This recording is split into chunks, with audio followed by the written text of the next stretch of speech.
ஆமா, ஹல்லேலூயா. ஆண்டவர் காரியத்தை வாய்க்க பண்ணுகிறார். நம்முடைய ஆண்டவர் காரியங்களை வாய்க்க செய்கிற கர்த்தர். ஹல்லேலூயா. இந்த நாளிலும் கூட நம்முடைய எல்லா காரியங்களும் கர்த்தர் வாய்க்க செய்வார். இது எத்தனை கடினமான ஒரு காரியமாக இருந்தாலும் சரி, அது மனுஷனால் முடியாத காரியமாக இருந்தாலும் சரி, நம்ம அந்த காரியத்தை முடிக்க எந்த ஒரு உதவி இல்லாமல் நமக்கு இருந்தாலும் சரி, இயேசுவின் நாமத்தினாலே இந்த காலை வேளையிலே இந்த அக்டோபர் மாதத்திலே ஆண்டவர் நமக்காக கொடுக்கிற வார்த்தை, காரியத்தை நான் வாய்க்க பண்ணுவேன். ஹல்லேலூயா, ஆமென். நம்முடைய தேவன் காரியங்களை வாய்க்க பண்ணுகிற தேவன். ஆமென். காரியங்களை வாய்க்க பண்ணுகிற தேவன். நீங்கள் வாசியுங்கள், சங்கீதங்களின் புஸ்தகம் 1வது சங்கீதம் 1வது புஸ்தகம் 1 முதல் 3 வரை வாசிக்கும்படியாக உங்களை அன்பாக நான் அழைக்கிறேன். துன்மார்க்கருடைய ஆலோசனையில் நடவாமலும் பாவிகளுடைய வழியில் நில்லாமலும் பரியாசக்காரர் உட்காரும் இடத்தில் உட்காராமலும் கர்த்தருடைய வேதத்தில் பிரியமாயிருந்து இரவும் பகலும் அவருடைய வேதத்தில் தியானமாயிருக்கிற மனுஷன் பாக்கியவான். அவன் நீர்க்கால்களின் ஓரமாய் நடப்பட்டு தன் காலத்தில் கனியை தந்து இலையுதிராயிருக்கிற மரத்தை போலிருப்பான். அவன் செய்வதெல்லாம் வாய்க்கும். அல்லேலூயா. எப்போ நாம் செய்வதெல்லாம் கர்த்தர் வாய்க்கிறார் என்று சொல்லுவோம். ஆனால் எனக்கு அருமையான வாலிப பிள்ளைகளே, நீங்கள் கவனியுங்கள். துர்மார்க்கருடைய ஆலோசனையிலே நடவாமலும் பாவிகளுடைய வழிகளே நில்லாமலும் பரியாசக்காரர் உட்கார இடத்திலே உட்காராமலும் கர்த்தருடைய வேதத்திலே பிரியமாயிருந்து இரவும் பகலும் அவருடைய வேதத்திலே தியானமாயிருக்கிற மனுஷன் பாக்கியம். யாருடைய காரியத்தை கர்த்தர் வாய்க்க செய்கிறார் என்று சொல்லுவோமானால், பாவிகளுடைய வழியிலே நில்லாமலும் வேதத்திலே இரவும் பகலும் தியானமா இருந்து அதை வேதத்தை தானமா வச்சிருக்கிறவன் பாக்கியவான். அவன் நீர்க்காரில் ஓலமாய் நடப்பட்டு தன் காலத்தில் தன் கனியை தந்து இலையுதிராயிருக்கிற மலத்தை போல இருப்பான். அவன் செய்வதெல்லாம் வாய்க்கும். இப்படிப்பட்ட மனுஷனுடைய காரியத்தை கர்த்தர் ஆண்டவர் நம்முடைய வழியை நீங்கள் கவனித்தீர்களானால், அந்த 37:5 கர்த்தரிடத்திலே வழிகளை ஒப்புவித்து அவர் மேலே நம்பிக்கையாயிருக்கிற மனுஷனுடைய காரியங்களை வாய்க்க பண்ணுகிறார். வழியை நாம் ஒப்பு கொடுக்கிற போது, அந்த வழியிலே ஆண்டவர் மேல நம்பிக்கையாயிருக்கிற போது காரியங்களை வாய்க்க செய்வார். உலகத்துல காரியங்கள் அநேகம் வாய்க்கும்.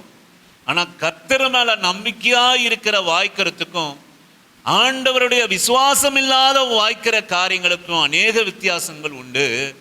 அவர் நம்ம வழியில ஆண்டவரை வச்சு அவர் மேல நம்பிக்கையா இருந்தால் காரியங்களை அவர் வாய்க்க செய்கிற தெய்வமாக இருக்கிறார்.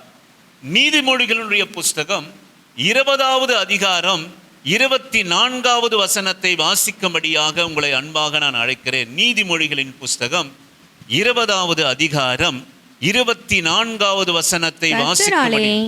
மனுஷனுடைய நடைகள் வாய்க்கும்.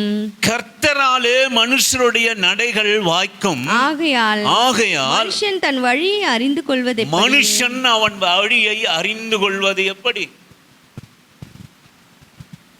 எனக்கு அருமையான கர்த்தருடைய பிள்ளையே, இந்த வசனத்தை நீங்க உற்று நோக்குவீர்களானால் சொல்லுவேன், கர்த்தராலே மனுஷனுடைய நடைகள் வாய்க்கும். ஆகையால் மனுஷன் தன் வழியை அவன் அறிந்து கொள்வது எப்படி? நீங்க அநேக நம்ம அறிந்து கொள்கிறோம் வழியை. நமக்கென்று ஒரு வழியை நாம் வைத்துக் கொள்கிறோம். வழியை நாம் அறிவதல்ல, ஆண்டவர் நம்முடைய வழியை அவரிடத்திலே ஒப்பு கொடுக்கப்பட்ட கர்த்தராலே மனுஷனுடைய நடைகள் வாய்க்கும். ஆகையால் மனுஷன் தன் வழியை அறிந்து கொள்வானோ? அவன் அறிந்து கொள்வது எப்படி? இதோட அர்த்தம் என்னன்னு கேட்டீங்கன்னா, நம்முடைய வழிகளை அறிந்து கொள்ள முடியாது, அல்லது அறிந்தவர்கள் போல நமக்குன்னு ஒரு வழி வைத்துக் கொள்ளக்கூடாது. நம்ம வழியை யாரிடத்துல ஒப்பு கொடுக்கணும் அப்படின்னு சொன்னா ஆண்டவரிடத்துல ஒப்பு கொடுக்கணும். மனுஷன் நீ உன் வழியை அறிவது எப்படி? நம்மளே நமக்கு ஒரு வாழ்க்கை, நம்மளே நமக்கு ஒரு வழி. கர்த்தருடைய சித்தம் இல்லாம, கர்த்தருடைய ஆலோசனை இல்லாம நமக்கு ஒரு வழியை நாம் தெரிந்து கொள்வது அல்ல. ஏதோ உணர்ச்சி வசப்பட்டு, ஏதோ மாமிசத்தினால் ஏவப்பட்டு, மாம சிந்தைக்கு ஒப்பு கொடுக்கப்பட்டு நீ உன் வழியை அறிந்து கொள்வது எப்படி? நான் சொல்லுவேன், இந்த உலகத்தில் எல்லாவற்றையும் ஆண்டவர் படைத்து அவர் தான் நமக்கு வழிகளை உண்டாக்கினார். வனாந்தரத்திலே வழி உண்டாக்கினார், காடுகளிலே வழி உண்டாக்கினார், நகரங்களிலே வழி உண்டாக்கினார். மனுஷன் அல்ல, தேவனே வழிகளை உண்டாக்கினவர். அவர் தான் வழியை ஏற்படுத்தினார். வழியை ஏற்படுத்தினவர் நம்மை அதிலே நடக்கவும் செய்வார், மாத்திரமல்ல அதை வாய்க்கவும் செய்வார். நீங்கள் வாசியுங்கள், ஏசாயா தீர்க்க தரிசன புஸ்தகம் 55வது அதிகாரம் 7 முதல் 11 வரை வாசிக்கும்படியாக உங்களை அன்பாக நான் அழைக்கிறேன். ஏசாயா தீர்க்க தரிசன புஸ்தகம் 55வது அதிகாரம் 7 முதல் 11 வரை வாசிக்கும்படியாக. துன்மார்க்கன் தன் வழியையும் அக்கிரமக்காரன் தன் நினைவுகளையும் விட்டு. அல்லேலூயா. துன்மார்க்கன் தன் வழியையும், அக்கிரமக்காரன் தன் நினைவுகளையும் விட்டு, அக்கிரமக்காரன் தன் நினைவுகளையும் விட்டு கர்த்தரிடத்தில் திரும்ப கடவன், அவர் அவன் மேல் மனது உருகுவார். நம்முடைய தேவனிடத்திற்கே திரும்ப கடவன். அவர் மன்னிக்கிறதுக்கு தயை பொறுத்திருக்கிறார். ஆமென், அல்லேலூயா. சொல்லுவேன், ஆண்டவர் துர்மார்க்கன் தன் வழியையும் அக்கிரமக்காரன் தன் நினைவுகளையும் விட்டு கர்த்தரிடத்திலே திரும்ப கடவன். அவர் நம்மேல் மனதுருகுவார். நம்முடைய தேவனிடத்துக்கே திரும்ப கடவன். அவர் மன்னிக்கிறதுக்கு தயை பொறுத்திருக்கிறார். ஆமென். நம்முடைய வழியை சீர்பொருத்துவதற்கு என்னதான் வழி கெட்டு போனாலும், எனக்கு அருமையான கர்த்தருடைய பிள்ளையே, நல்ல தகப்பனுடைய காரியங்களை நீங்கள் வாசித்திருப்பீர்களானால், அந்த தகப்பன் விட்டுடுவான். அவன் சொத்தை கேட்டபோது, ஆசையை கேட்டபோது அவன் விட்டு விடுவான். தன் வழியிலே நடக்க, தன் வழியிலே போய் நடந்து துர்மார்க்கமாய் பாவிகளுடைய வழியிலே நின்று எல்லாவற்றையும் கெடுத்து போட்டு அவன் திரும்ப என் தகப்பனிடத்திலே திரும்ப செல்வேன். இன்றைக்கு எனக்கு பன்றி தின்கிற ஆகாரம் எனக்கு கிடைக்கல, ஆகையினாலே அவனுக்கு புத்தி தெளிந்தது, நான் வந்த வழி நல்ல வழி இல்லை. நீங்க அநேகருடைய வாழ்க்கையை முடித்து விட்ட பிறகு உங்கள் வழிகளை திரும்பி பார்ப்பதை விட, வாழ்கிற போதே நம்முடைய வாழ்க்கை எப்படி இருக்கிறது என்பதை நீங்கள் திரும்பி பார்க்கணும். அநேக ஆலோசனை நாம் வாழ்க்கையிலே செய்கிறோம், அநேகரை குறித்து பேசுகிறோம், அநேக காரியங்களை நாம் சிந்திக்கிறோம், அநேக தேவையற்ற காரியங்களை நாம் சிந்தித்து நம்முடைய எண்ணங்களையும் ஏக்கங்களையும், இன்றைக்கு நான் இயேசுவின் நாமத்திலே நான் சொல்லுவேனானால், நாம் சிந்திக்கிற சிந்தனைகள் 95% ஒன்றுக்கும் உதவாதீர்கள். நீங்க உங்களையே யோசனை பண்ணி பாருங்க. 95% உங்களுக்கும் உங்கள் குடும்பங்களுக்கும் நமக்கும் நம்முடைய குடும்பங்களுக்கும் நம்ம பிள்ளைகளுக்கும் உதவாத சிந்தனை. நம்முடைய சிந்தனைகள் அப்படிப்பட்டதாக இருக்கிறது. ஆனால் அவன் திரும்ப தன் வழியை மறந்து, இயேசுவின் நாமத்தினால் நீ வாழ்கிற போதே உன் வழியை சிந்திக்கணும். நம்முடைய வழி எப்படிப்பட்டதாக இருக்கிறது? இந்த ஜெப வாழ்க்கை என்பது எதற்காக? வழியை ஆலோசனை பண்ணுவதற்காக, வழியை சீர்தூக்கி பார்ப்பதற்காக. அதிகாலையிலே ஏன் நாம் ஜபிக்க வேண்டும்? ஆண்டவரே, இந்த நாளினுடைய வழியை உங்க கரத்திலே நான் அர்ப்பணிக்கிறேன். புரியுதா தம்பி? நல்லா கேளுங்க, எங்கேயுமே சிந்தனை வைக்காதீங்க தயவுசெய்து. இந்த கால வேளையிலே நான் இந்த கால வேளையிலே அதிகாலை பொழுதிலே உம்முடைய பாதத்திலே நான் அமர்கிற போது இந்த நாளினுடைய வழியை உமது கரத்திலே அர்ப்பணிக்கிறேன். இரவு ஜெபம் எதற்கு? என்னுடைய வழி இந்த நாளிலே எப்படிப்பட்டதாக இருந்தது? நம்ம தூங்குகிற போது பெரிதாக எந்த சிந்தனையும் இல்லை, எந்த எண்ணமும் கிடையாது, எந்த ஏக்கமும் கிடையாது, எந்த பாவமும் கிடையாது, யாரையும் நம்ம கெடுக்க போகிறது கிடையாது, யாருக்கும் நன்மை செய்ய போவதும் கிடையாது. அதனால தூங்குற நேரத்தை விடுங்க. அந்த இரவு ஜெபத்திலே, ஆண்டவரே இந்த காலை வேளையிலே உங்க பாதத்திலே என் வழியை நான் அர்ப்பணித்தேன், என் நடைகளை நான் சீர்தூக்கி பார்க்கிறேன். என் நடை அன்ற நாளிலே இடது அல்லது வலது புறம் சரிந்திருக்குமானால் தயவு கூர்ந்து நாளைய தினத்தில் என்னை நேர்வழியிலே நடத்துங்க. இன்றைக்கு நான் சரிந்ததாலே என்னை மன்னித்து விடுங்க. அதுக்கு தான்மா ஜபம், அதுக்கு தான் நம்ம ஜபம். எதற்காக ஜபம்? இன்றைக்கு நம்முடைய நடையை நாம் சீர்தூக்கி பார்க்கிறதில்ல, நம்முடைய வழியை சீர்தூக்கி நாம் பார்க்கிறதில்ல. இன்றைக்கு நான் என்னத்தை நான் பேசினேன், எதை நான் செய்தேன், ஆண்டவரே உமக்கு பிரியமானதா என் வழி இன்றைக்கு இருந்ததா, அல்லது உம்மை துக்கப்படுத்தும்படி இருந்ததா, என்னுடைய வாழ்க்கை எனக்கு பிரயோஜனமுள்ளதா, நான் ஏதாவது செய்தேனா, பிரயோஜனமுள்ள காரியங்களை சிந்தித்தேனா, பக்தி உள்ள காரியத்தை நான் சிந்தித்தேனா, உமக்கு பிரியமான காரியத்தை சிந்தித்தேனா என்று நம் எண்ணங்களை, நம்முடைய வழிகளை சீர்தூர்க்க பார்க்க நம்ம கற்றுக்கொள்ள வேண்டும். வாழ்க்கை போனால் வராது. இன்னைக்கு அநேகர் தன்னுடைய வாழ்க்கையிலே, தன்னுடைய வாலிப பிரயாத்திலே, தன்னுடைய பலத்திலே, தன்னுடைய ஆசீர்வாதத்திலே தன்னுடைய வழியை சீர்தூக்கி பார்க்கிறது இல்லை. நம்முடைய வாழ்க்கையினுடைய வழியை சீர்தூக்கி பார்க்கிறது இல்லை. அநேகருடைய காரியங்கள் ஏன் வாய்க்காமல் போகிறது என்று சொல்லுவோமானால் வழியை அவர்கள் சீர்தூக்கி பார்க்கிறதில்லை. எனக்கு அருமையான ஆண்டவருடைய பிள்ளையே, இந்த கால வேளையிலே, இந்த மாதத்தினுடைய முதல் நாளிலே கர்த்தர் நம்மோடு கூட பேசுகிற வார்த்தை, உன் வழியை சிந்தித்துப்பார். வாழ்க்கை போயிட்டு தான் வராது, வாழ்க்கை போயிடுச்சுன்னா வராது, ஒரு நாள் போயிடுச்சுன்னா மறுபடியும் வராது, ஒரு மாதம் போனதனால் மறுபடியும் வராது, ஒரு வருஷம் போனதனால் உன் ஆயுசு நாட்களிலே கூட போகுதல்ல. அதனாலே நமக்கு பலன் இருக்கிற போதே, வாலிபம் இருக்க போதே, நமக்கு நல்ல சிந்தை வசனம் நமக்கு கிடைக்கிற போதே நம்முடைய வழியை ஒவ்வொரு நாளும் சீர்தூக்கி பார்க்க வேண்டும். எப்படிப்பட்டதாக இருந்தது, எப்படிப்பட்டதாக இருந்தது. இயேசுவின் நாமத்தினாலே நான் சொல்கிறேன், வழி சீரா இருந்தால் ஆண்டவர் நமக்காக வாய்க்க செய்கிறதும் சீரா இருக்கும். ஆமென், அல்லேலூயா. நிச்சயமாகவே ஒரு நாள் தன் ஆசையை இழந்தான், தன் உணவை இழந்தான், தன் வஸ்திரத்தை இழந்தான், தன் கனத்தை இழந்தான், தன் மகிமையை இழந்தான். அப்பொழுது அவனுக்கு சிந்தை வந்து எழுந்து வழியை சீர்தூக்கி பார்த்தான். அந்த கெட்ட குமாரன் எல்லாவற்றையும், ஒருவேளை அவன் புறப்படுகிற போதே தகப்பனிடத்தில் ஆசையை கேட்டது தப்புள்ள, அந்த ஆசையை கையிலே வாங்கி கொண்டு போகிற போதே தன் வழியை சீர்தூக்கி பார்த்ததனால் பன்றிகளோடு படுக்கை இல்லை, பன்றிகளுடைய உணவினுடைய ஆசை இல்லை. ஆனால் என்ன நடந்தது அப்படின்னா, வாழ்க்கையின் வழியை சீர்தூக்கி பார்க்கறதுனாலே அவன் ஆஸ்தி அவனுக்கு வாய்க்காமல் போய்விடும், அவன் அந்தஸ்து வாய்க்காமல் போனது, அவனுடைய மகிமை கனம் அவனுக்கு வாய்க்காமல் போனது. ஒரு நாள் தன்னுடைய வழியை சீர்தூக்கி பார்த்தான். எங்க இருக்கிறேன் நானு, நான் எப்படிப்பட்டவன், என் தகப்பனிடத்தில் அநேக வேலைக்காரர்களுக்கு போஜனம் உண்டு, நான் எங்க இருக்கிறேன், பன்றிகளிடத்தில் இருக்கிறேன் அல்லவா, இப்போதும் நான் எழுந்து என் தகப்பனிடத்தில் போவேன். ஆமென், அல்லேலூயா. எல்லாம் முடிஞ்சு போச்சு, கையில் இருந்தெல்லாம் முடிஞ்சு போச்சு, ஆசி வந்து வஸ்திரம் எல்லாம் அழிந்தாச்சு. நான் சொல்லுவேன், எனக்கு அருமையான கர்த்தருடைய ஜனமே, பலம் இருக்கிற போது, வாலிபம் இருக்கிற போது, அடிக்கடி சொல்லுவேன், 10ஆம் கிளாஸ் மறுபடியும் வராது, +2 நீ எழுத நினைச்சாலும் மறுபடியும் வராது, அரியர்ஸ் வச்சு எழுதுறதில்ல, காலேஜ் வராது, மறுபடியும் வராது, கவர்மெண்ட் எக்ஸாம் 26, 27 வயசு போனெல்லாம் மறுபடியும் வராது.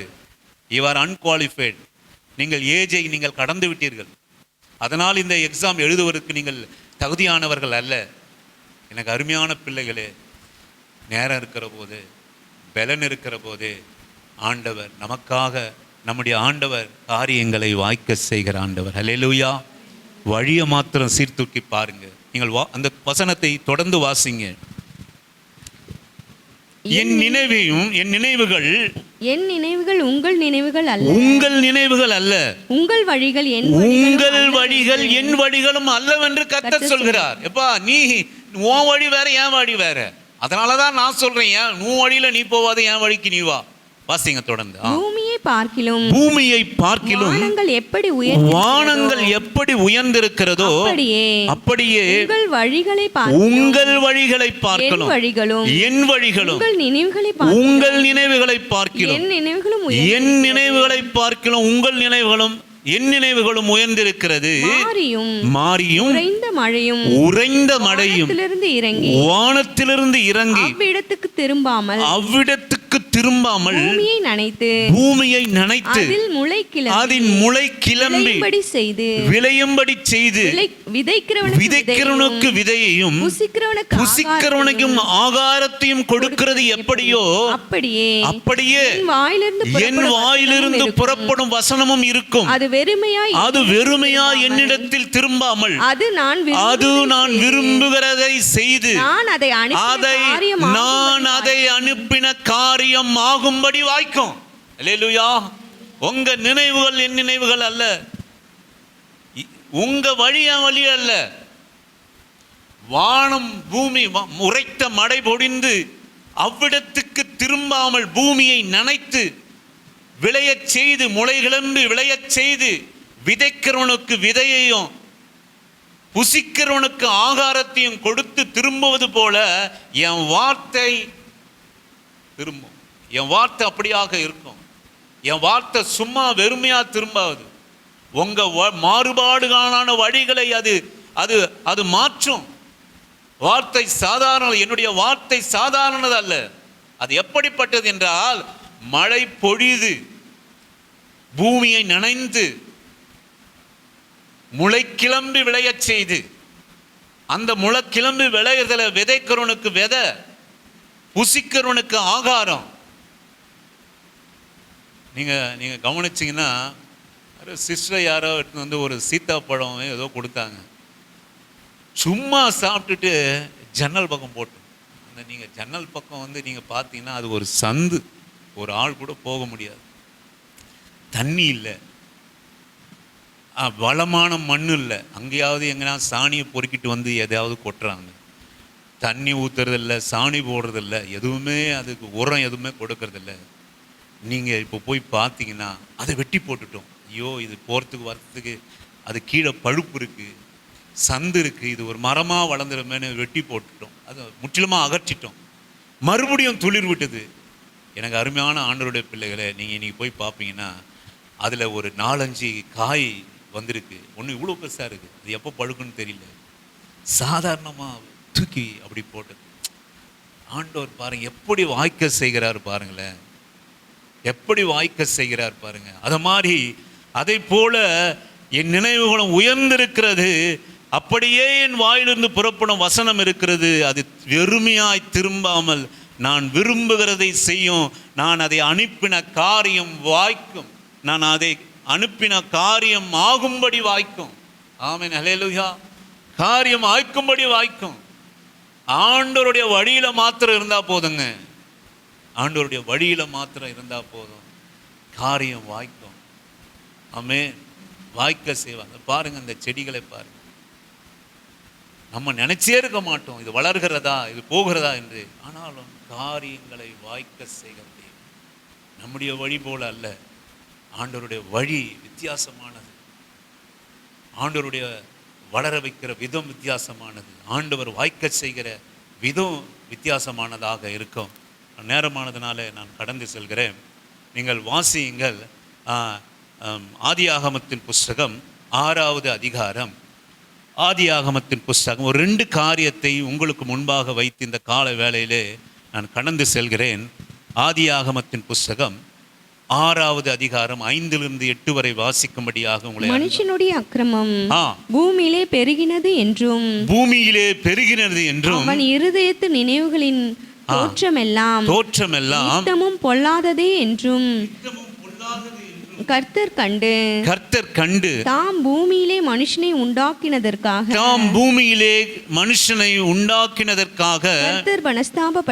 கர்த்தர் மனஸ்தாபப்பட்டார். அவர் இருதயத்துக்கு விசனமாய் இருந்தது. அது அவருக்கு விசனமாய் இருந்தது. அப்போது கர்த்தர் நான் சிருஷ்டித்த மனுஷனை பூமியின் மேல் வைக்காமல் மனுஷன் முதற்கொண்டு மிருகங்கள் ஊரும் பிராணிகள் பிராணிகள் ஆகாயத்து பறவைகள் ஆகாயத்து பரியங்கள் பரியந்தம் உண்டாயிருக்கிறவைகளை நிக்கிரகம் பண்ணுவேன்.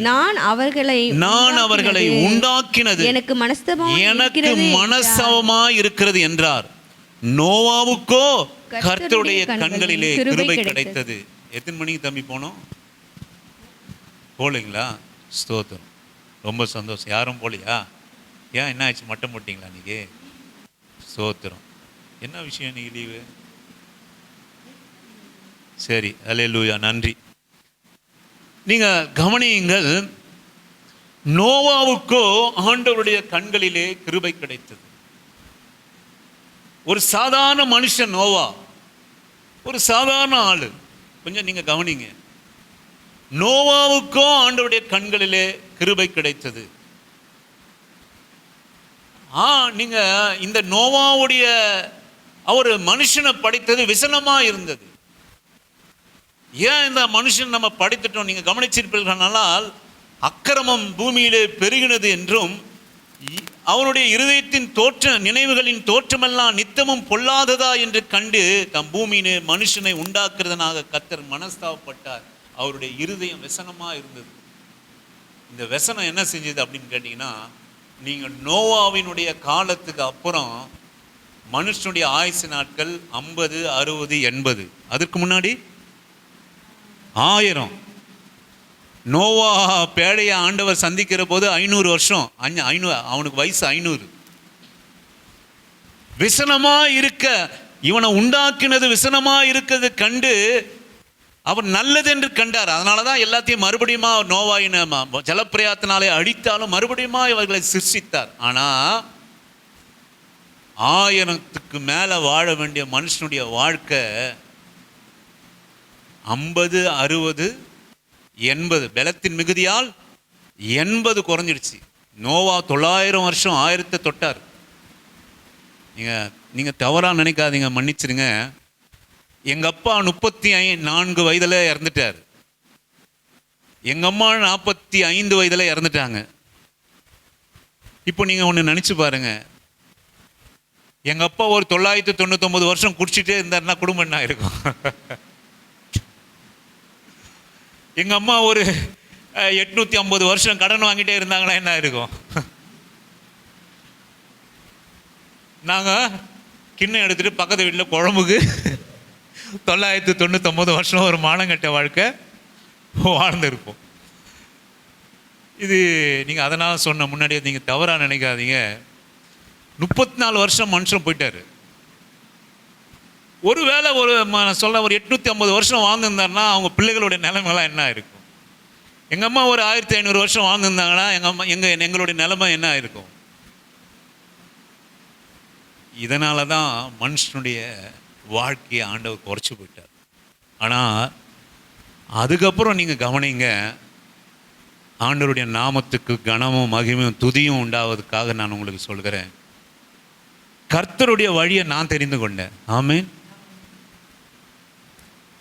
ஆண்டவர் வாழ்க்கையிலே சிலதை வாய்க்க செய்தார்.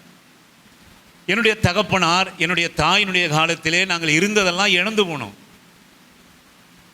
நல்லா வருமானம் இருந்தது, வீடு இருந்தது, வாசல் இருந்தது. ஆனால் எல்லாவற்றையும் நாங்கள் இழந்து போனோம். ஏன் என்று சொல்லுவோமானால், வழி ஆண்டவருடையதாக இல்லை. ஆமென். நான் ஆண்டவருடைய வழியை தெரிந்து கொண்டதினாலே என் காரியங்களை வாய்க்க செய்தார். ஆமென். நான் விற்கிறவனாக அல்ல, என்னை வாங்குகிறவனாக மாற்றினார். நான் நான் நான் நான் ஏந்துகிறவனாக இல்லை, என்னை கொடுக்கிறவனாக ஆண்டவர் மாற்றினார். ஆமென். ஹல்லேலூயா. ஏன் அப்படின்னா, என்னுடைய வழியை கர்த்தருக்கு நான் ஒப்பு கொடுத்தேன். ஆமென். என்ன அருமையான ஆண்டவருடைய பிள்ளையே, உங்கள் வழியை ஆண்டவருக்கு ஒப்பு கொடுங்க. யாரோ ஒரு சிநேகிதனை பார்த்து, யாரோ ஸ்கூலில் யாரோ ஒரு பையனை பார்த்து, யாரோ ஒரு பொண்ணை பார்த்து, காலேஜில் யாரோ ஒரு பொண்ணை, யாரோ ஒரு மகனை பார்த்து உங்கள் வழியை ஆண்டவர் உங்கள் வழியை அவங்களுக்கு ஒப்பு கொடுத்துடாதீங்க. சினிமாக்காரங்களை பார்த்து வழியை அவங்களுக்கு ஒப்பு கொடுத்துடாதீங்க. இல்லை ஒரு அழகுள்ள ஏதாவது ஒரு பொண்ணு போகுமா, அந்த வழியில் ஒப்பு கொடுத்துடாதீங்க. யாரெல்லாம் அழகுள்ள ஒரு ஆண் போவான்னா உங்களுடைய வழியை அவனுக்கு ஒப்பு கொடுத்துடாதீங்க. நான் சொல்லுவேன், வழியை கர்த்தருக்காக நீங்கள் ஒப்பு கொடுங்க, நிச்சயமாய் ஆண்டவர் வாய்க்க செய்கிறவராக இருப்பார். இந்த நோவாவுக்கு ஆண்டவர் சொன்ன காரியம் என்ன என்று கேட்டாங்கன்னா, அது சாதாரண காரியம் அல்ல. 450 அடி, கிட்டத்தட்ட 450 அடி அகலம், நீளம் 450 அடி நீளமோ, அகலம் 72 அடி, நீங்கள் 43 அடி உயரம். நீங்க யோசித்து பாருங்க, 450 அடி, கிட்டத்தட்ட 450 அடி நீளம். அவ்வளவு பெரிய பேழையை உண்டாக்க வேண்டும் என்று நோவாவுக்கு ஆண்டவர் கட்டளையிட்டார். அந்த மனுஷன் தன்னை முழுவதுமாக ஆண்டவர், எத்தனையோ பிரசங்கங்கள் இந்த ஜனங்களை வற்புறுத்தி அழைக்கும்படியாக, ஆனால் ஆண்டவருக்கு தெரியும் யார் அதிலே பிரவேசிப்பாங்கன்னு. இல்லாட்டி இந்த 450 அடி நீளம் அல்ல, இந்த அளவின்படி அல்ல. ஒருவேளை 1,00,000 ஜனங்கள் மனம் திரும்பிப்பார்கள் என்றால், ஆண்டவர் நோவாவை கொண்டு 1,00,000 மனுஷன் வாழ்வதற்குண்டான வழியை அந்த பேழையில் ஆண்டவர் செஞ்சிருப்பார். எதற்காக அது பேழை? நான் சொல்லுவேன், பேழைக்கு குறுகின பேழையா இருந்து ஆண்டவர் செய்ய சொன்னார். ஏன்னா 8 பேர் நீ தான் பிரவேசிக்க போறா, நீ தான் பிரவேசிக்க போவா. ஒரு சில ஜன கூட்டத்தை, நீ ஒரு விலங்குகளின் கூட்டத்தை நீ கொண்டு வருவா ஜாதிகளின்படி. ஆகியினாலே இந்த அளவு குறைந்தது. ஆனால் அது நோவாவுக்கு குறைந்த அளவு அல்ல. நான் சொல்லுவேன், மனுஷன் தனியாக கிட்டத்தட்ட எல்லாம் 120 வருஷம்னு சொல்கிறாங்க. ஆனால் இன்னொரு வேத ஆராய்ச்சியாளர்கள் சொல்கிறார்கள் 75 வருடங்கள், 70லிருந்து 75 வருடங்களில் இந்த நோவா பேழையை கட்டி முடித்தான். நீ யோசனை பண்ணி பாருங்க, கிட்டத்தட்ட எங்கள் அப்பா போல 2 ஆயுசு நாட்களை அவன் ஒப்பு கொடுத்தான் ஆண்டவருடைய வழிக்கு. ஆமென், ஹல்லேலூயா. முழுவதுமாக தன்னுடைய வழியை நோவாவுக்கோ ஆண்டவருடைய கண்களினாலே கிருபை கிடைத்தது. கொப்பேர் மரத்தினாலே அந்த பேழையை செய்ய அவன் ஆயத்தப்படுத்தினான். நிச்சயமாக சொல்கிறோம், இயேசுவின் நாமத்தினாலே இது மனுஷனாலே வாய்க்கவே வாய்க்காது. முதலாவது கப்பல் இன்றைக்கும் எத்தனை வருஷங்கள், 1000 வருஷங்கள் ஆனாலும் நோவாவுடைய பிரமாணத்தின்படியே ஒரு கப்பல் தண்ணீரிலே மூழ்காமல் இருக்க வேண்டுமானால் இத்தனை அகலத்துக்கு நீளத்துக்கு தகுந்த அகலம், அகலுக்கு தகுந்த நீளத்துக்கு தகுந்த உயரம், இதெல்லாம் அந்த ஒரு மேக்ஸ் இருந்தால் தான் அது நீரிலே ஜலத்திலே மூழ்காத இருக்கும். ஆண்டவர் ஏன் நம்முடைய வாழ்க்கையிலே சில அளவுகளை ஆண்டவர் வைப்பார், நாம் மூழ்காமல் இருப்பதற்கு. ஆமென், அல்லேலூயா. சில அளவுகளை கர்த்தர் வைப்பார், சில அளவுகளை நிர்ணயிப்பார். எதற்கு 30 முழம், எதற்கு 60 முழம்? நான் சொல்லுவேன், இன்றைக்கும் நோவாவின் பெரிய பெரிய உலகத்திலே பெரிய பெரிய கப்பல்கள் கட்டப்படுகிறது. நோவாவுடைய மெஷர்மெண்ட், ஆண்டவர் நோவாவுக்கு கட்டளையிட்ட மெஷர்மெண்ட், அந்த மெஷர்மெண்ட் மூலமாக போனாதான் கப்பல் அது தண்ணீரில் மிதக்கக்கூடியதாக இருக்கும். எத்தனை பெரிய அற்புதம் பாருங்க. முதலாவது கப்பல், பெரிய கப்பல், தண்ணீரை நாள் கணக்காக 100கணக்கான நாட்கள் மிதக்கக்கூடிய கப்பலை, பேழையை ஆண்டவர் செய்ய சொன்னார். நான் சொல்லுவேன், தனிப்பட்ட மனுஷன் கிட்டத்தட்ட 75 ஆண்டுகளிலிருந்து 100 ஆண்டுகள் அதற்காகவே தன் வழியையும் தன்னுடைய எல்லாவற்றையும் அவன் செலவழித்தான். அவனுடைய எண்ணம், அவனுடைய ஏக்கம், ஒரு இவ்வளவு பெரிய காரியம் எப்படி வாய்த்தது என்று சொல்லுவோமானால், அந்த வருடங்கள் முழுவதும் நோவாய் தன்னுடைய வழி முழுவதும், எண்ணம் முழுவதும், ஏக்கம் முழுவதுமாக அர்ப்பணித்தான். இன்றைக்கு அருமையான ஆண்டவருடைய பிள்ளையே, ஊழியமானாலும் சரி, தனிப்பட்ட வாழ்க்கையானாலும் சரி, படிப்பு காரியமானாலும் சரி, வேலை காரியமானாலும் சரி, நான் சொல்லுவேன், வழியை ஆண்டவருக்காக அர்ப்பணித்தோமானால் நிச்சயமாக வாய்க்க செய்வார். ஒருவேளை நம்முடைய வழி வாய்க்கலைன்னா ஆண்டவருடைய வழிக்கு நீ அர்ப்பணிக்கலன்னு தான் அர்த்தமே தவிர ஆண்டவர் எனக்கு வாய்க்க செய்யலைன்னு அர்த்தமே கிடையாது. ஒரு சாதாரண மனுஷனை கொண்டு வந்து இவ்வளவு பெரிய ஒரு பேழையை கட்டக்கூடுமானால், ஒரே மனுஷன் அதுக்கப்புறம் பிள்ளைகள் பிறந்தாங்க, உதவி செஞ்சுருப்பாங்க, எல்லாம் செஞ்சுருப்பாங்க. 75 வருடம், 75 100 வருடங்கள் பாடுபட்டு அந்த பேழையானது, அவனுடைய ஜீவனானது, வருங்கால சந்ததியுடைய ஜீவனானது அவன் நோவாவின் கையினாலே கர்த்தர் வாய்க்க செய்தார். எனக்கு அருமையான ஆண்டவருடைய பிள்ளையே, வழியை ஆண்டவருக்கு அர்ப்பணிப்போமானால், நான் சொல்லுவேன், இந்த புள்ள எதுக்குமே இந்த 10th இவன் பாஸ் பண்ணவே மாட்டான், நிச்சயமாக பாஸ் பண்ண மாட்டான் அப்படின்னு நீங்கள் நினைக்கலாம். ஆனால் சொல்லுவேன், இயேசுவின் நாமத்தினாலே இத்தனை நாள் எங்கே இருந்தது வழின்னு தெரியாது, இந்த நாளிலிருந்து ஆண்டவருக்கு நான் வழியை ஒப்பு கொடுக்குறேன்னு ஒரு தீர்மானம் எடுத்து இந்த நாளிலே படித்தான்னா நிச்சயமாக நல்லா தேவனுக்கு மகிமையாய் கர்த்தர் உனக்கு வாய்க்க செய்வார். ஆமென், அல்லேலூயா.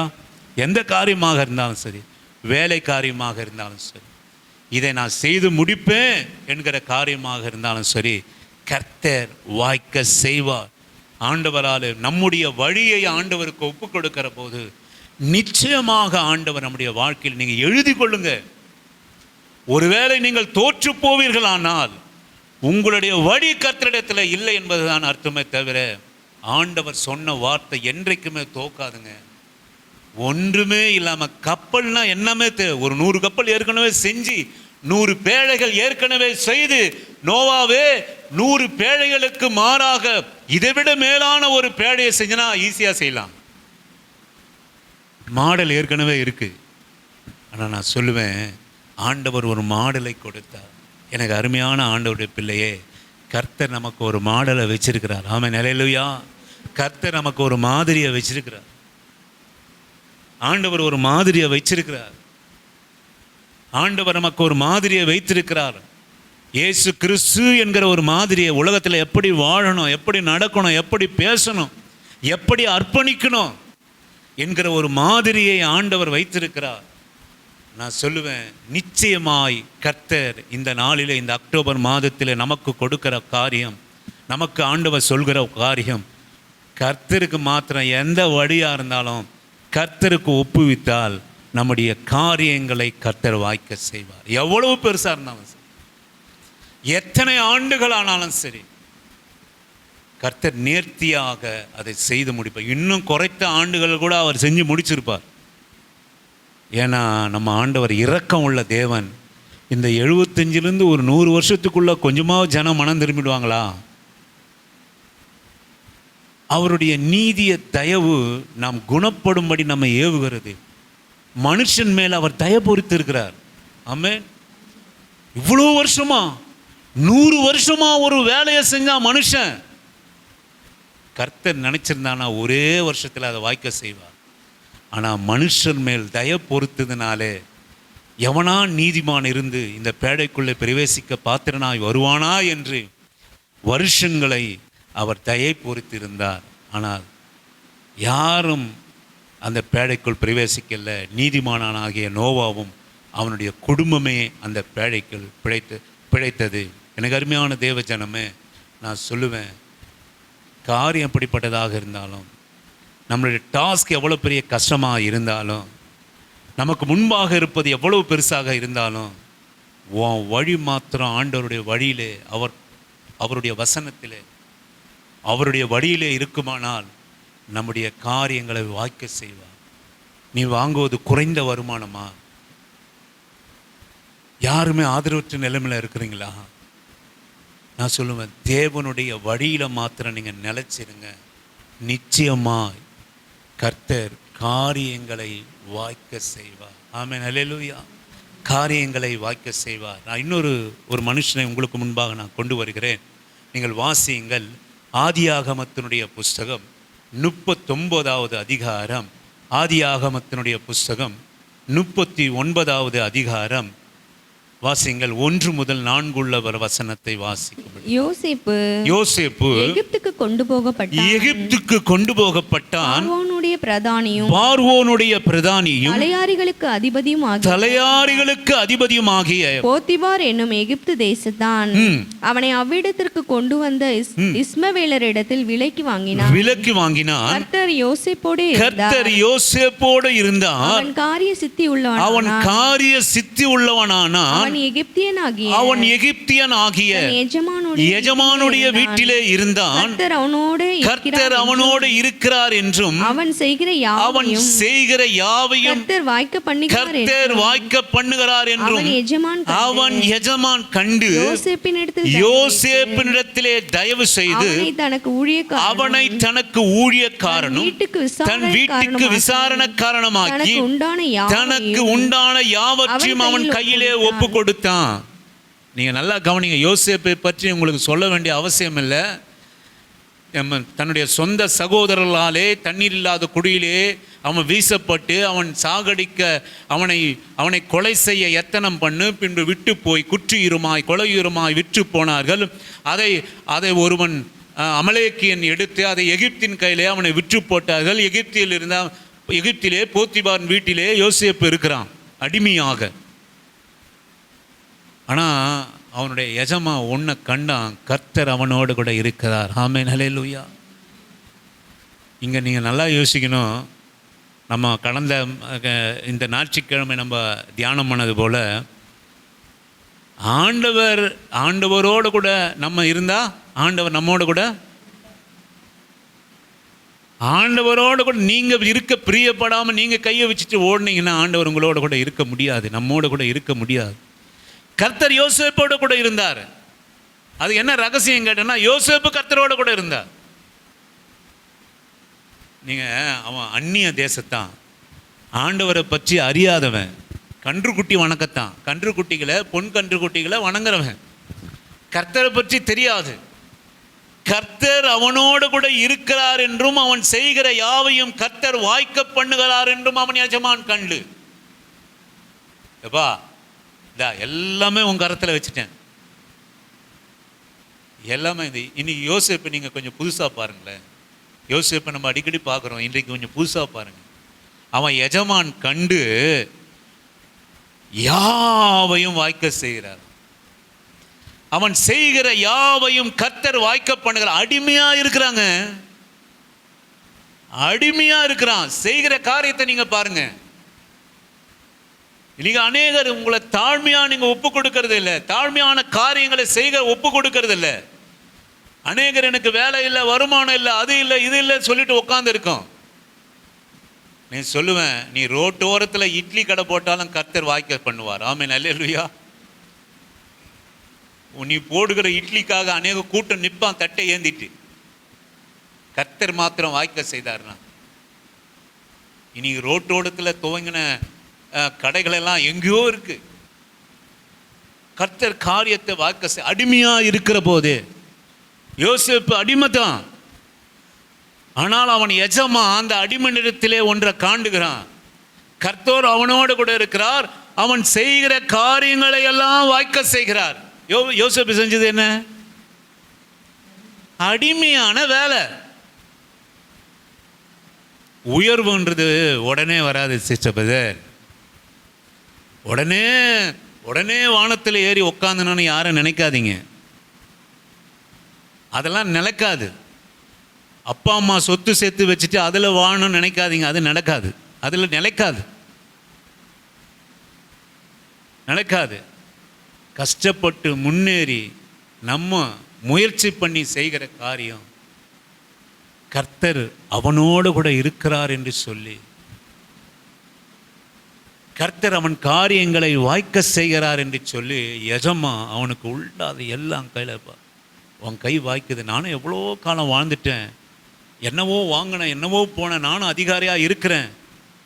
ஆனால் நீ அடிமையாக இருந்தாலும் உங்ககிட்ட ஒரு விசேஷத்தை நான் காண்கிறேன்.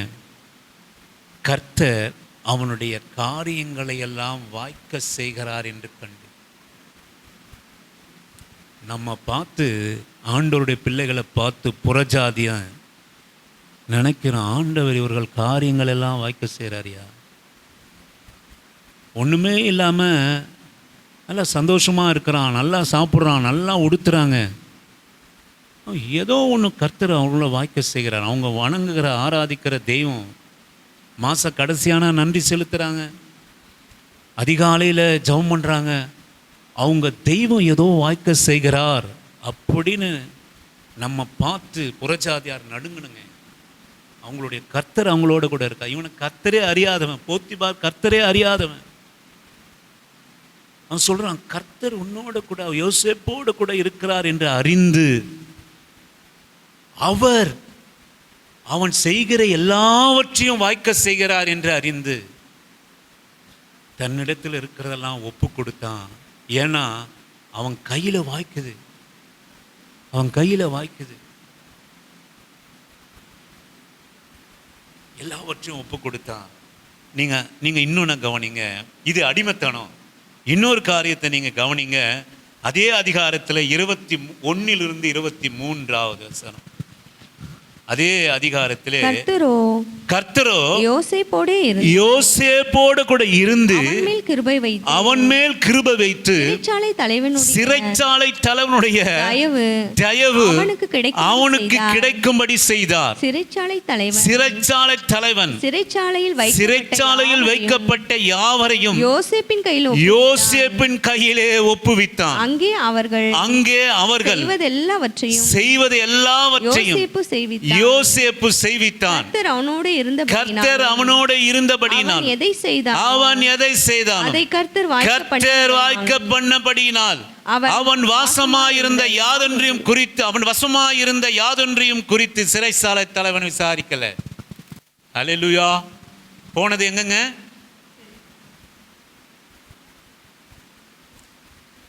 அநியாயமான, சும்மா திருடிட்டு போல, விபச்சாரம் பண்ணிட்டு போல, கொள்ளடிச்சிட்டு போல, வீண் பழியிலே சிறைச்சாலைக்கு சென்ற யோசேப்பு. ஏங்க, சிறைச்சாலையில் போய் என்னங்க வாய்க்க செய்யும்? நம்ம நினைக்கிறோம் என் வாழ்க்கையை அழிந்து போயிற்று, என் நீதிக்கு கர்த்தர் தந்த பலன் இதுதானா, என் பக்திக்கு கர்த்தர் தந்த பலன் இதுதானா, ஏன் இப்படி ஆண்டவர் எனக்காக செய்தார், ஏன் என்னை சிறைச்சாலையிலே தள்ளினார், நான் என்ன தவறு செய்தேன் அப்படின்னு யோசேப்பு கேட்கலங்க. சிறைச்சாலையிலே அவன் செய்ததெல்லாம் வாய்த்ததான். ஆண்டவர் என்னத்தை வாய்க்க வச்சார்னு எனக்கு ஒன்றும் விளங்கலைங்க. சிறைச்சாலையில் என்ன ஒரு அருமையான வசனம் பாருங்க. அவன் எதை செய்தானோ அதை கர்த்தர் வாய்க்க பண்ணினாலும் வாய்க்க பண்ணினபடியினாலும் அவன் வசமாயிருந்த யாதொன்றையும் குறித்து சிறைச்சாலை தலைவன் அவனை விசாரிக்க, இவனும் ஒப்பு கொடுத்துட்டான். சிறைச்சாலை அதிகாரி கைதியாய் போன யோசேப்பின் இடத்திலே கைதிகளை ஒப்பு கொடுத்துட்டான். சிறைச்சாலையை அப்படியே ஒப்பு கொடுத்துட்டான். எப்பான எல்லாவற்றையும் நீ பார்த்துக்கோ, இந்த கைதிகளை பார்த்துக்கோ, எல்லாவற்றையும் நீ பார்த்துக்கொள், சிறைச்சாலை எல்லாவற்றையும் உன்னை அதிகாரியா நான் வைக்கிறேன். ஏன் அப்படின்னா கர்த்தரோ யோசேப்போடு கூட இருந்தா ஆண்டவர் எல்லாவற்றையும் அவனுக்கு சிறைச்சாலையில் வாய்க்க செய்தார். ஒரு மனுஷன் கர்த்தருடைய வழியில் மாத்திரம் இருந்தானா, அடிமையாக இருந்தாலும் சரி, வனாந்தரமாக இருந்தாலும் சரி, பாபிலோனாக இருந்தாலும் சரி, அது சிறைச்சாலையாக இருந்தாலும் சரி, அவன் செய்கிற காரியமெல்லாம் வாய்க்கும். எப்பா அந்தப்பா நீ செய்கிற காரியமெல்லாம் வாய்க்க செய்கிற அவன் ஆண்டவர். எல்லாம் அந்த கைதிகளெல்லாம் உன் பொறுப்பு தான், நீ வச்சுக்க. எல்லாருக்கும் உண்டான சாப்பாடு எல்லாம் நீ தான் பார்த்து கொடுக்கணும். இந்த செலவுகள் எல்லாம் உனக்கு தான், இதெல்லாம் நீ பார்த்து எல்லாவற்றையும் நீ தான் செய்யணும் என்று சொல்லி சிறைச்சாலை தலைவன் எல்லாவற்றையும் யோசேப்பின் கரத்தில் அர்ப்பணித்தான். நாம் என்ன நினைக்கிறோம்? ஐயோ, ஏன் சிறைச்சாலை வந்தது, இனி என் வழியை நான் மாற்றிக்கொள்வேன், எனக்கொன்று ஒரு வழி இருக்கிறது, இதுவரை நான் கர்த்தருடைய வழியில் காத்து கொண்டேன், இந்த வழி எனக்கு பலன் தரலை, இந்த வழி எனக்கு அடிமைத்தனத்தை தந்தது, இந்த வழி எனக்கு சிறைச்சாலையை தந்தது என்று ஒருபோதும் கர்த்தருடைய வழியை விட்டு யோசேப்பு விலகாமல் இருந்தான். ஆமென். நான் சொல்லு, உங்கள் வாழ்க்கையில் நீ கஷ்டமாகவே வாழ்ந்து, நீ ஒரு ஏழை குடிசையிலே வாழ்ந்து, ஒரு சின்ன குடிசையிலே வாழ்ந்து, ஒரு அற்பமான போஜனத்தை நீ சாப்பிட்டு நீ ஒரு சாதாரண வஸ்திரத்தை உடுத்தி உன் நாட்கள் முடிந்திருந்தாலும் அந்த முடிவின் நாட்கள் தேவனுடைய வழியிலே வந்ததா இருக்கிறதா என்றதை நீங்கள் பார்த்தா போதும். வேறு எதுவுமே நீங்கள் பார்க்க, ஐயோ நான் என் பிள்ளைக்கு எதுவுமே வைக்கலையே, என் பிள்ளைகளுக்கு நான் என்னத்தை வைப்பேன், என் பிள்ளைக்கு ஒன்றும் நான் செய்யலையே, நான் படிப்பை சரியாக கொடுக்கலையே, சொத்து சுதந்திரத்தை வைக்கலையே, ஒருபோதும் நீங்கள் கவலைப்படாதீங்க என் அன்பு தேவனுடைய பிள்ளையே. ஆனால் ஒன்று மாத்திரம் நீங்கள் வச்சுட்டு போங்க, நான் என் ஆண்டவருடைய வழியில் நான் நடந்தேன். ஆமே, எனக்கு கஷ்டம் வந்தது, போராட்டம் வந்தது, பலவீனம் வந்தது, ஆனால் கர்த்தருடைய வழியை மாத்திரம் நான் ஒரு நாளும் விலகலை. இதை என் வாழ்க்கையில் என் பிள்ளைகளுக்காக நான் வச்சுட்டு போகிறேன். ஆமென், ஆமென். உங்கள் பிள்ளைகளுடைய வாழ்க்கை வாய்க்கும். ஹல்லேலூயா, ஆமென். கர்த்தருடைய வழி பயங்கரமானது. கர்த்தருடைய வழி ஆலோசனை உள்ளது. கர்த்தருடைய வழி பரிசுத்தம் உள்ளது. கர்த்தருடைய வழி ஆசீர்வாதம் மிக்கது. கர்த்தருடைய வழி மகிமையும் கனமும் உள்ளது. ஆமென், அல்லேலூயா. நான் சொல்லுவேன், நீங்களும் நானும் நம்முடைய வாழ்க்கையை முடிக்கிற போது நான் சொல்லுவேன், கர்த்தருடைய வழியிலே நான் நடந்தேன். ஆமென். இன்றைக்கி 5:30 மணிக்கு நான் துதிக்கிற போது இப்படி நான் பார்த்தேன். பார்க்கிற போது வெறுமையாக இருந்தது. ஆனால் என் இருதயத்துக்குள்ளாக நான் கர்த்தருடைய வழியில் இருந்தேன் என்பது எனக்கு ஒரு திருப்தி. ஆண்டவரே, நான் என்னை அந்த மூலையில் உட்காந்து ஆலோசனை பண்ணேன். இந்த நாட்களிலே நான் உம்மை துதித்தேன், நான் உமக்கு பிரியமாக நடந்தேன். அந்த வழி என்னை திருப்திப்படுத்தினது. ஆமென், அல்லேலூயா. அந்த வழி என்னை திருப்திப்படுத்தினது. இங்கே பெரிய கூட்டம் இல்லைனாலும் பரவாயில்ல, ஆனாலும் என்னுடைய வழி எனக்கு திருப்தியாக இருந்தது. அல்லேலூயா. அது மாத்திரம் நமக்கு இருந்தால் போதும். சூழ்நிலைகள் எப்படி இருந்தாலும் சரி, எந்த ஒரு காரியம் இருந்தாலும் சரி, நான் ஆண்டவருடைய வழியிலே இருக்கிறேன் என்று சொல்லுவோமானால், எனக்கு அருமையான தேவஜனமே, நிச்சயமாய் நம்முடைய வழிகள் எல்லாம் ஆண்டவர் வாய்க்க செய்வார். இன்னொரு நீங்கள் காரியம் பாருங்கள். ஆதியாகமத்தின் புஸ்தகம் 41, 42, 43. இங்கே ஒரு பூனை வந்துடுச்சு. நான் எப்படி பார்க்குறேன் அப்படின்னு கேட்டிங்கன்னா, ரொம்ப பள்ளி தொல்லை இருக்குது. அடிக்கடி வந்து போனால் நல்லாயிருக்கும். இங்கே பாருங்கள், இவ்வளோ பாவம் மனைவி இப்போ எல்லாத்தையும் பெருக்கிறாங்க, கொள்கிறாங்க 2 வேளை. மறுபடியும் அந்த பள்ளி அசுத்தம் செஞ்சுட்டு போகுது. இந்த மாதிரி 2 பூனையும் வந்து போனால் நல்லாயிருக்கும், சோத்திரம், பள்ளிகள் தொல்லை இருக்காது. ஆதிகாமத்தின் புஸ்தகம் 41வது அதிகாரம் 42 43 வரை வாசிக்கும்படியாக. தன் கையில் போட்டிருந்த பார்வோன் தன் கையில் போட்டிருந்த முத்திரை மோதிரத்தை கழற்றி அதை யோசேப்பின் கையிலே போட்டு மெல்லிய வஸ்திரங்களை அவனுக்கு உடுத்தி பொன் சரப்பணியை அவன் கழுத்திலே தரித்து தன்னுடைய இரண்டாம் ரதத்தின் மேல் அவனை ஏற்றி பணியுங்கள் என்று அவனுக்கு முன்பாக கூறுவித்து எகிப்தின் தேசம் முழுவதையும் அதிகாரியாய் ஆக்கினான். பின்னும் பார்வோன் யோசேப்பை நோக்கி தன்னுடைய இரண்டாம் ரதத்தின் மேல் அவனை ஏற்றி தெண்டலிட்டு பணியுங்கள் அவனுக்கு முன்பாக அறிவு கூறுவித்து எகிப்து தேசம் முழுமையும் அவனுக்கு அதிகாரி ஆக்கினான். அடிமை தினத்திலிருந்து கர்த்தர் வாய்க்க செய்தார். சிறைசாலையிலே ஆண்டவர் வாய்க்க செய்தார். அல்லேலூயா. பிற்பாடு இந்த பார்வோன் அவன் அடிமைத்தனத்தில் ஒரு வீடு அர்ப்பணித்தான். வீட்டில் இருக்கிற தானியங்களை அர்ப்பணித்தான். ஆரம்பம். 2வது சிறைசாலையில் போனால் சிறைசாலை முழுவதும் கர்த்தர் நீ செய்வதெல்லாம் வாய்க்க செய்கிறார் என்று சொல்லி சிறைசாலை முழுவதுமாய் அவன் வசமாய் மாற்றினார். 3வது காரியம், பார்வோனுக்கு முன்பாக நிற்கிற போது பார்வோன் இப்படிப்பட்ட கர்த்தரை இப்படி வாய்க்க செய்கிறவன் ஒருவனும் இல்லை என்று சொல்லி, அவன் செய்கிறதெல்லாம் வாய்க்கிறது என்று சொல்லி பார்வோன் எகிப்து தேசத்துக்கு முழுவதும் அவனை அதிகாரியாக மாற்றினான். ஆமென், ஆமென். நீங்கள் ஒன்று இந்த கால வேளையில் தெரிஞ்சுங்க, யார் அந்த தண்ணீர் இல்லாத குழியில் போட்டாங்களோ, யார் கொலை செய்ய எத்தனம் பண்ணாங்களோ, அவர்களே தானியத்துக்காக தகப்பனும் அவனுடைய சகோதரர்களும் அவனுக்கு முன்பாக குனிந்து எகிப்து தேசம் முன்பாக அவனுக்கு முன்பாக குனிந்து உலகமான அன்றைக்கு வாழ்ந்த உலகமனத்திலிருந்தும் எகிப்திலே தானியம் உண்டென்று கண்டு எல்லோரும் எகிப்துக்கு தானியத்தை நோக்கி படையெடுத்தாங்க. யோசேப்பை நோக்கி வந்தாங்க. காரியத்தை கர்த்தர் வாய்க்கச் செய்தார். யோசேப்பினுடைய காரியம், நீ தண்ணீர் இல்லாத குழியில் போட்டாலும் காரியம் வாய்த்தது. நீ அடிமைத்தனத்திலே அடிமையாய் விற்கப்பட்ட இடத்திலும் யோசேப்பினுடைய காரியம் வாய்த்தது. வீணாய் படி போடப்பட்டு சிறைச்சாலையில் அநேகர் நினைப்பாங்க, சிறைச்சாலையில் போனுடைய வாழ்க்கை முடிந்து போயிடுச்சு என்று நினைப்பாங்க. சிறைச்சாலைகளிலே அதிகாரி எல்லாவற்றையும் அவனுக்கு வசமாய் வாய்க்க செய்தார் ஆண்டவர். அவன் கரத்தில் எல்லாவற்றையும் அவனுக்கு ஒப்புக் கொடுத்தார். பார்வோனுக்கு முன்பாக நிற்கிற போது இவனிடத்திலே அநேக காரியங்களை கர்த்தர் வாய்க்க செய்கிறார் என்று பார்வோன் கண்டு எகிப்து முழுவதும் ஆஸ்தி அந்தஸ்து எல்லா ரதத்தை கொடுத்து எகிப்து முழுவதும் அதிகாரியாக ஆக்கினார்.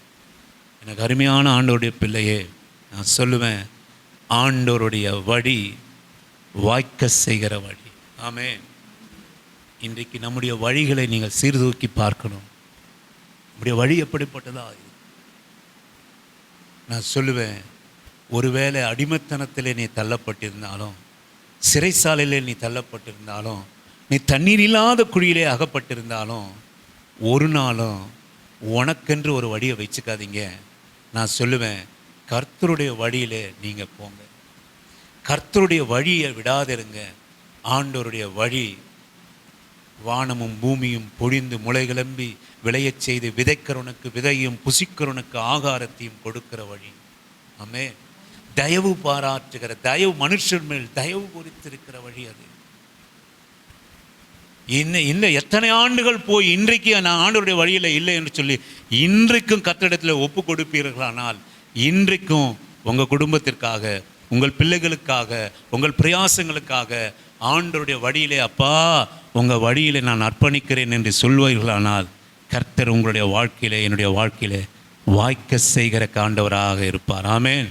கடைசியாக ஏசாயா தீர்க்கதரிசன புஸ்தகம் 48வது அதிகாரம் 15வது வசனத்தை வாசிக்கும்படியாக உங்களை அன்பாக நான் அழைக்கிறேன். ஏசாயா தீர்க்கதரிசன புஸ்தகம். நான் நானே அதை சொன்னேன். நான் அவனை அழைத்தேன். நான் அவனை வரப்பண்ணினேன். அவன் வழி வாய்க்கும். அல்லேலூயா. நான் நானே அதை சொன்னேன். நான் அவனை அழைத்தேன். நான் அவனை வரப்பண்ணினேன். அவன் வழி வாய்க்கும். ஆமென். எனக்கு அருமையான தேவ ஜனமே, ஆண்டவர் இந்த வார்த்தை நமக்கு அவர் தான் சொல்றார். நான் தான் சொல்றேன். ஆமென். அவர் நான் நானே அதை சொன்னேன். நான் அவனை அழைத்தேன். உங்களை அழைத்தது யார் என்று சொல்லுவோமானால், என்னை உங்களை அழைத்த ஆண்டவர் தான் அழைத்தார். ஆமென். இதை பேசுறது ஆண்டவர் தான் பேசியிருக்கார். ஏங்க நீங்கள் சொல்லுங்க, அலைஞ்சு திரிந்து வந்து ஒரு 8:15 மணிக்கு உட்காந்து ஒரு 10 நிமிஷத்தில் ஆண்டவர் வார்த்தையை கொடுக்குறாருன்னா, இது நான் கொடுக்கறதா? இது நீங்கள் கொஞ்சம் யோசனை பண்ணி பாருங்கள். உங்ககிட்ட 10 நிமிஷம் கொடுத்து, எஸ்தர் அம்மாகிட்ட ஒரு 10 நிமிஷம் கொடுத்து, அம்மா வாங்க 1 மணி நேரம் பேச சொன்னால் பேச முடியுமாம்மா? உங்களால் முடியாதும்மா. அவங்க தம்பி பின்னாடி இருக்கிறாரு, பைபிள் காலேஜெல்லாம் படிச்சுட்டு வந்திருக்கிறாரு. அவர் ஒரு 15 நிமிஷம் இப்போ பேச சொன்னால் பேச முடியுங்களா? இல்லை என்னதான் பேச சொன்னால் பேச முடியுமா? முடியாது. நானே அதை சொன்னேன். நான் அவனை அழைத்தேன். நான் அவனை வரப்பண்ணினேன். அவன் வழி வாய்க்கும். ஆமென். அல்லேலூயா. ஆண்டவர் நம்மை வரப்பண்ணினார். ஆண்டவர் நம்மை அழைத்திருக்கிறார். ஆண்டவர் தான் இதை சொல்கிறார். நம்முடைய வழிகள் எல்லாம் வாய்க்கும். அல்லேலூயா. ஆண்டவர் தாங்க உங்களை அழைச்சார். ஆண்டவர் தான் உங்களை தெரிந்து கொண்டார். தாயின் கர்ப்பத்திலே உருவாகிற முன்னே உங்களை தெரிந்து கொண்டார். உங்களுக்குன்னு ஒரு வழியை வச்சிருக்கிறார். கிறிஸ்தவர்களுக்காக ஒரு வழி இருக்கு. உலகத்தில் நடக்கிற பிரகாரம் நமக்கு வழி இல்லை. அவன் போகிற பிரகாரம் வழி இல்லை, இவன் போகிற பிரகாரம் வழி இல்லை. உங்களுக்குன்னு ஒரு வழி இருக்குது. அதனால தான் ஆண்டவர் முன்னாடியே சொன்னார், உங்கள் வழியை நீங்கள் ஆராய்ந்து பாருங்கள். வழியை ஆராய்ந்து பாருங்க, வழியை சிந்தனை பண்ணி பாருங்க. எதையோ குறித்து சிந்தனை பண்றோம், என்னென்னத்தையோ குறித்து மணிக்கணக்காக சிந்தித்து கொண்டு இருக்கிறோம், என்னென்னையோ பேசுறோம்.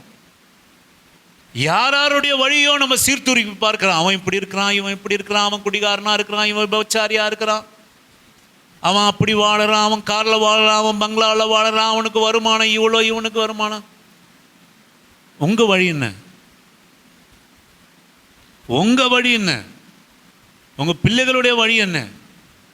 உங்க வழி என்ன? அதை சீர்தூக்கி பாருங்க, அதை சீர்தூக்கி பாருங்க. எல்லாம் கையில் போன பிறகு, ஆஸ்தி போன பிறகு, வயசு போன பிறகு, வாலிபம் போன பிறகு, என்ன முட்டி செத்து போன பிறகு, முழங்கால் செத்து போன பிறகு, அதுக்கப்புறம் வழியை பார்த்து கர்த்தர் வாய்க்க செய்வார், அது வேற விஷயம். ஆனால் இழந்தது தானே. இன்றைக்கு உங்களுடைய வழியை நீங்கள் ஆராய்ந்து பாருங்க. நான் தான் சொன்னேன் அதை.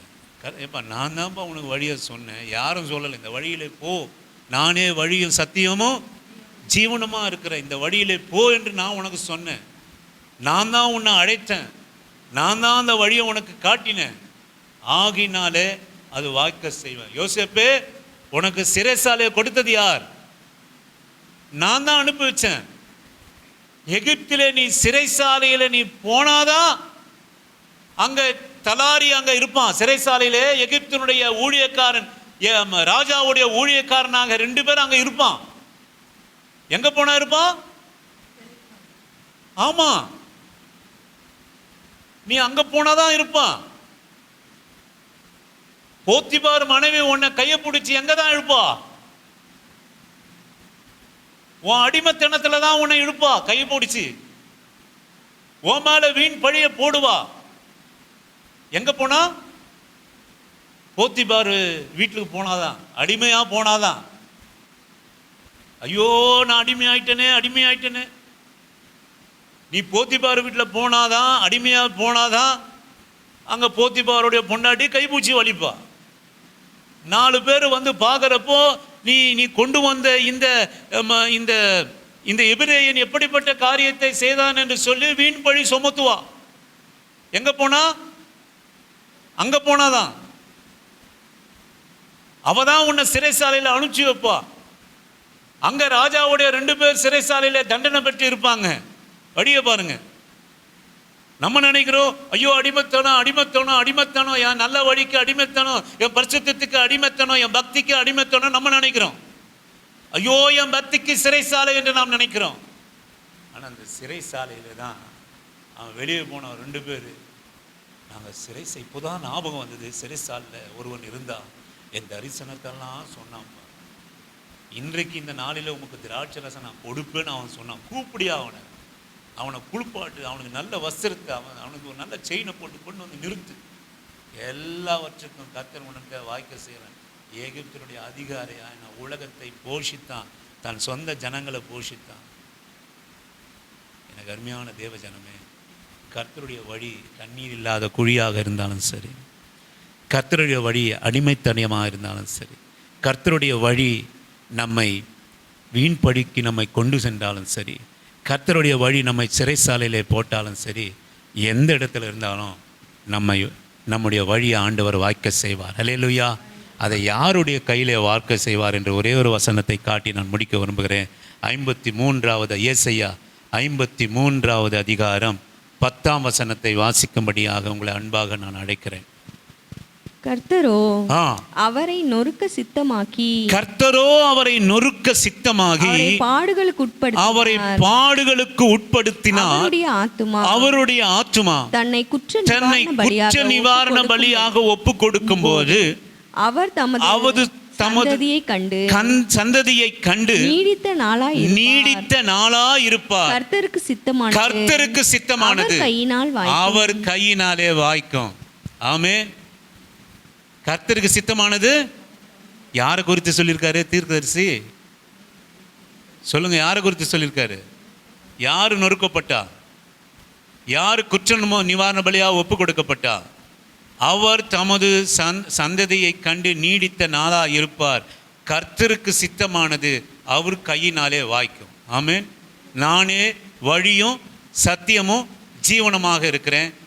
ஆண்டவருடைய சித்தம், பிதாவுடைய சித்தம் உங்களிடத்திலும் என்னிடத்திலும் இருக்கிறது. வழியான இயேசு கிறிஸ்துவினுடைய கையினாலே அது வாய்க்கும். ஆமென், ஹல்லேலூயா. ஆண்டவருடைய இயேசப்பாவுடைய வழியிலே நீங்கள் இருப்பீர்களானால் அவர் கையினாலே சகலமும் நமக்கு வாய்க்கும். நான் கண்களை மூடி, ஆம் ஆண்டவரே, இந்த நல்ல வசனத்திற்காக உமக்கு நன்றியோடு கூட நாங்கள் ஸ்தோத்தரிக்கிறோம் பாப்பா. நன்றியோடு கூட உம்மை ஸ்தோத்தரிக்கிறோம். நன்றியோடு கூட உம்மை ஸ்தோத்தரிக்கிறோம். அவர் நொறுக்கப்பட்டார், என் காரியங்கள் எல்லாம் வாய்க்கும்படி அவர் நொறுக்கப்பட்டார். அவர் நொறுக்கப்பட்டார். அவர் நொறுக்கப்பட்டார். ஹல்லேலூயா, ஹல்லேலூயா. என் மீறுதலுக்காய் இயேசு காய்